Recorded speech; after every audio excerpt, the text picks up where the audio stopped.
Good morning class 9। आज हम लोग पढ़ेंगे कविता। पेड़ का दर्द, जिसके कवि है सर्वेश्वर दयाल सक्सेना। आधुनिक हिंदी साहित्य की नई कविता के कवियों में श्री सर्वेश्वर दयाल सक्सेना का नाम अग्रण्य है। मतलब गिनती में नहीं, बहुत ही उच्च कोटि की कविताएं लिखते थे। उनका जन्म 15 सितंबर 1927 को उत्तर प्रदेश स्थित बस्ती जिला में हुआ। उन्होंने एंग्लो संस्कृत विद्यालय बस्ती से हाई स्कूल की परीक्षा उत्तीर्ण की और क्वींस कॉलेज वाराणसी में प्रवेश किया। तत्पश्चात इन्होंने इलाहाबाद विश्वविद्यालय से एमए की परीक्षा उत्तीर्ण की। शिक्षा क्षेत्र में अध्यापन करने के उपरांत इन्होंने आकाशवाणी में सहायक प्रोड्यूसर के रूप में कार्य किया। सर्वेश्वर दयाल सक्सेना ने कुछ दिन मान के प्रमुख उप संपादक पद का कार्य भी किया। बाद में बच्चों की पत्रिका पराग का संपादन कार्य भी किया। उनका देहावसान 25 सितंबर 1984 को हुआ। सर्वेश्वर दयाल सक्सेना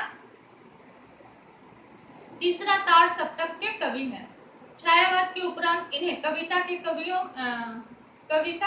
कवियों में महत्वपूर्ण स्थान रखते हैं। सुमित्रानंदन पंत ने सक्सेना जी की साहित्य कला दृष्टि की सहायता की है तथा उन्हें सहज प्रयत्न कवि और अन्य कवियों की कला बोध का पारखी बताया है। सर्वेश्वर दयाल की रचनाओं में है, इनकी रचना बहुमुखी प्रतिभा के धनी साहित्यकार हैं। उनकी साहित्यिक कृतियां है काठ की घंटियां, बांस का फूल, एक सुनी नाव, गर्म हवाएं, जंगल का दर्द, कुटियों पर टंगे लौंग आदि। नाटक भी इन्होंने लिखे हैं। बकरी, कल फिर भात आएगा, लड़ाई, अब गरीबी हटाओ, राजबाज, बहादुर और रानी रूपमती इत्यादि उपन्यास, पागल कुत्तों का मसीहा, सोया हुआ जल इत्यादि इन्होंने बहुत सारी रचनाएं की हैं। इन्हीं रचनाओं में से आज हम लोग इनकी एक कविता पढ़ेंगे, पेड़ का दर्द। पेड़, जंगल किस चीज से, किसको हम लोग जंगल बोलते हैं? जहाँ बहुत सारे पेड़ पौधे होते हैं। तो जंगल में पेड़ की स्थिति क्या है, वहां से हटकर पेड़ कैसा महसूस करता है, ये हम लोग देखेंगे। जैसे पेड़ का दर्द सर्वेश्वर दयाल सक्सेना की एक प्रतीकात्मक कविता है। यहाँ पेड़ अपने जीवन के कटे व्यक्ति एवं जंगल समाज का प्रतीक है। जैसे पेड़ जंगल से अलग होकर कैसा महसूस करता है, वैसे ही समाज से व्यक्ति अलग होकर कैसा महसूस करता है। मैं शैली में लिखी गई कविता। मैं शैली मतलब यहाँ पेड़ अपनी व्यथा बताता है, इसलिए मैं शैली बोला गया है। पेड़ अपने आप को बोल रहा है, मैं इसीलिए बोला गया है। मैं शैली में लिखी गई कविता में कवि ने पेड़ के माध्यम से अपने जड़ों से कटे व्यक्ति की व्यथा को व्यक्त किया है। चूल्हे में लकड़ी की तरह जलता है, उससे कुछ धुआं, लपटे, कोयले और राख निकलती है। इस आधुनिक होते समाज के लिए पेड़ का अपना अस्तित्व नष्ट होता जा रहा है। समाज जैसे जैसे विकसित होता जा रहा है, वैसे वैसे पेड़ तो नष्ट होते ही जा रहे हैं। उससे पर्यावरण को दूषित करने वाला धुआं भी निकल रहा है। तो यही सब इस कविता में हम लोग पढ़ेंगे। जैसे कुछ धुआं, कुछ लपटे, कुछ कोयले, कुछ राख छोड़ता, चूल्हे में लकड़ी की तरह मैं जल रहा हूँ, मुझे जंगल की याद मत दिलाओ। यहाँ प्रस्तुत पद्यांश में कवि सर्वेश्वर दयाल सक्सेना ने समाज रूपी जंगल से व्यक्त रूपी पेड़ के विस्थापन के दर्द को अभिव्यक्त किया है। प्रस्तुत पंक्ति में कवि ने कहा है कि पेड़ जब चूल्हे की लकड़ी बन करके उसमें जब जलता है, जिसमें कुछ लपटें निकलती है, कुछ कोयले अपने राख छोड़ते हैं, इस आधुनिक होते समाज के लिए पेड़ का अपना अस्तित्व नष्ट होता जा रहा है। उस लकड़ी से निकलती आग से भले ही समाज की जरूरतें पूरी हो रही हैं। वो जो चूल्हे में लकड़ी जो जल के आग बन के ऊर्जा उत्पन्न कर रही है, उससे लोगों की जरूरतें उत्पन्न हो रही है, लेकिन उसके जलने से समाज की कुछ क्षति भी हो रही है। उससे पर्यावरण को दूषित करने वाला धुआं भी निकलता है। पेड़ की आत्मा जलकर कोयले और राख में तब्दील होती जा रही है। पेड़ नहीं चाहता कि कोई उसे अपने जंगल की याद दिलाए। कहता है ना, मुझे जंगल की याद मत दिलाओ। वह उस जंगल को याद नहीं करना चाहता जिस जंगल से वो कट करके यहाँ चला आया है। अपने जंगल की याद आने पर उसे बहुत कष्ट होता है। उसे अपना आरंभ याद आ जाता है कि वो कैसे पनपा। यह एक प्रतीकात्मक कविता है। यहाँ पेड़ अपने जमीन से कटे व्यक्ति एवं जंगल समाज का प्रतीक है।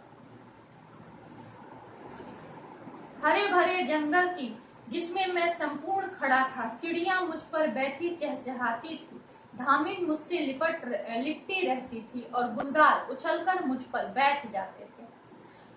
वह पेड़ यहाँ अपने जंगल को याद करते हुए कह रहा है कि जंगल हरा भरा है, वहां पर मैं संपूर्ण माने पूरा पेड़ बनकर मैं वहां पर खड़ा हूँ।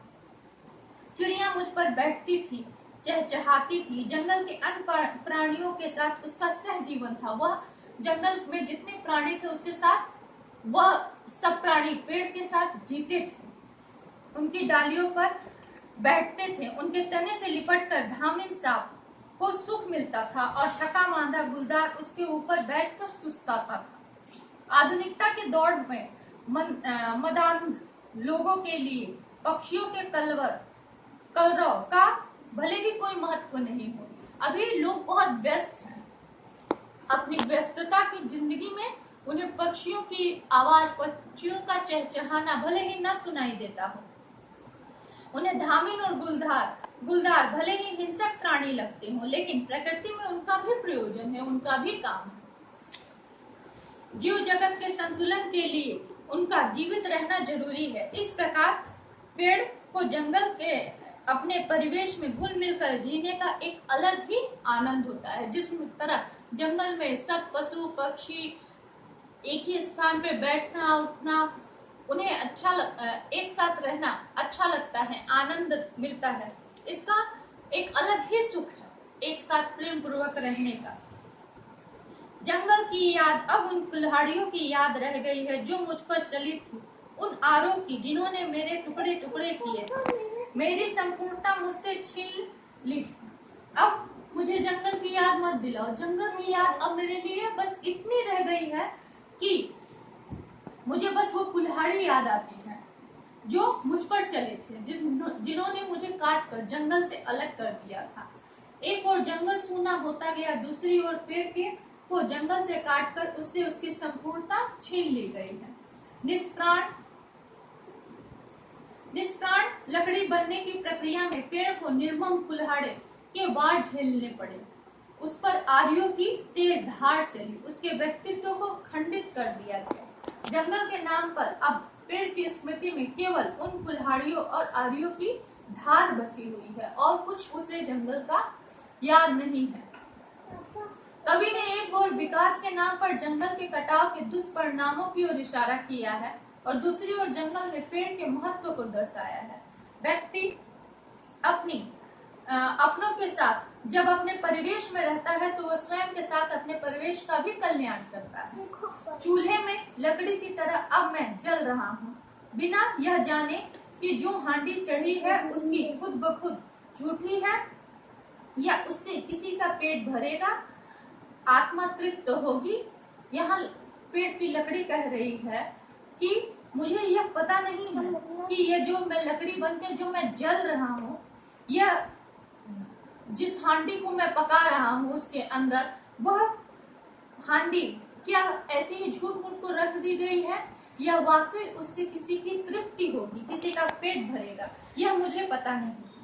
कवि का कथन है कि जड़ विहीन पेड़ जब निष्प्राण लकड़ी बनकर चूल्हे में जलता है तो वह नहीं जानता कि उसका उपयोग किसी निमित्त, किसी कार्य, किसी प्रयोजन के लिए किया जा रहा है। इसका क्या परिणाम होगा, वो सुखद होगा या नहीं होगा, उसको पता नहीं है।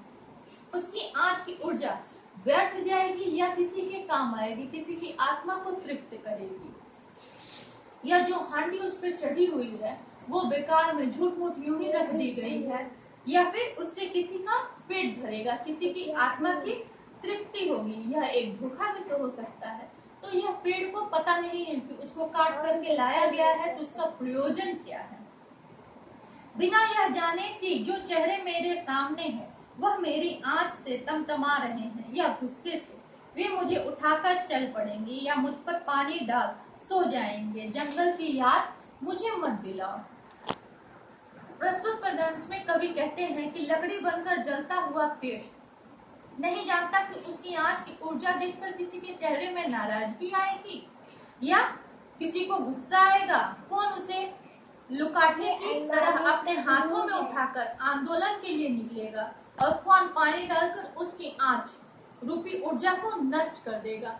कौन उसको मसाल बना के आंदोलन के लिए जाएगा या फिर कौन उसके आंच को पानी डालकर बुझा देगा, यह उसे पता नहीं। अपने इस अनजान से अनजाना पेड़ लकड़ी बन जाने के उपरांत अपने अतीत को भूल जाना चाहता है, जंगल की याद को भूल जाना चाहता है। एक एक चिंगारी झड़ती पत्तियां हैं जिनसे अब भी मैं चूम लेना चाहता हूँ इस धरती को जिसमें मेरी जड़ें थी।